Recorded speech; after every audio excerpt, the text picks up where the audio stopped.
ನಮ್ಮ ಗೊಡ್ಚೇನ್ ಮಲ್ಕಿ ಒಳಗ ನಮ್ಮ ಒಂದು ಟೂರಿಸ್ಟ್ ಊರ್ ಇರೋದ್ರಿಂದ ನಮ್ಮ ಶಾಲೆ ಆ ಒಂದು ಮಾರ್ಕಾಂಡೆ ನದಿ ದಡದ ದಂಡೆಯಲ್ಲಿ ಈ ಒಂದು ಶಾಲೆಯನ್ನ ಹಾಕಿಕೊಡ್ರಿ ಅಂತ ನಾವು ನಮ್ಮ ಸಹಕಾರಿಗೆ ಹೇಳಿದಾಗ ಅವರು ಪ್ರತಿ ಸಲನು ಬಹಳ ಖುಷಿಯಿಂದ ನಮಗ ಶಿಕ್ಷಣಕ್ಕೆ ಬಹಳ ಮಹತ್ವ ಕೊಡ್ರಪ್ಪ ನೀವ ಅದ ಮುಖ್ಯ ಐತಿ. ನಮ್ಮ ಹಿಂದಿನ ಪೀಳಿಗೆ ಎಲ್ಲ ಮುಂದೆ ಬರಬೇಕು, ಶಿಕ್ಷಣ ಮೇನ. ಅದಕ್ಕಾಗಿ ಸೇಲ್ ಶಾಂತಿನಾಥ ಹೋಲ್ಸೇಲ್ ಬಜಾರ್ ಕೊನ್ನೂರಲ್ಲಿ ಭಾರಿ ಧಮಾಕ ಸೇಲ್.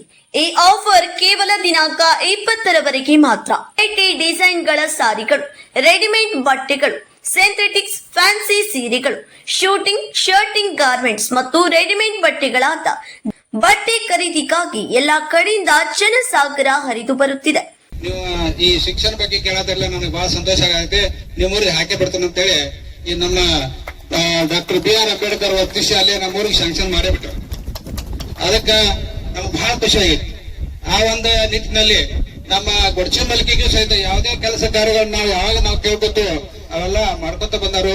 ಅವರಿಗೆ ಅನಂತ ಧನ್ಯವಾದಗಳು ಹೇಳ್ತಾ, ಇವತ್ತು ನಮ್ಮ ಅಮರನಾಥ್ ಜಾರಕಿಹೊಳಿ ಅವರು ಬಂದರು ಈ ಕಾರ್ಯಕ್ರಮಕ್ಕೆ. ಅವ್ರಿಗೂ ನಾವು ಅತಿ ಒಂದು ಸಂತೋಷದಿಂದ, ಯಾರು ಕೂಡ ವಂಚಿತರಾಗಬಾರದು, ಪ್ರತಿಯೊಬ್ಬರು ಶಿಕ್ಷಣವಂತರಾಗಬೇಕು. ಗೋಕಾವಿ ನಾಡಿನಿಂದ ಹಲವಾರು ಒಳ್ಳೊಳ್ಳೆ ಅಧಿಕಾರಿಗಳು ಹೊರಗೆ ಬರಬೇಕು, ಸುಸಂಸ್ಕೃತ ವ್ಯಕ್ತಿಗಳು ಹೊರಗೆ ಬರಬೇಕು, ಶಿಕ್ಷಣದಲ್ಲಿ ಕ್ರಾಂತಿ ಆಗಬೇಕು ಅನ್ನುವಂತ ಒಂದು ಕನಸನ್ನು ಕಟ್ಟಿಕೊಂಡು ಮಾನ್ಯ ಶಾಸಕರು ಈ ಭಾಗದಲ್ಲಿ ಒಂದು ಉತ್ತಮವಾದಂತಹ ಏನಂದ್ರೆ ಅಭಿವೃದ್ಧಿ ಕಾರ್ಯಗಳನ್ನ ಮಾಡ್ತಾ ಇದ್ದಾರೆ.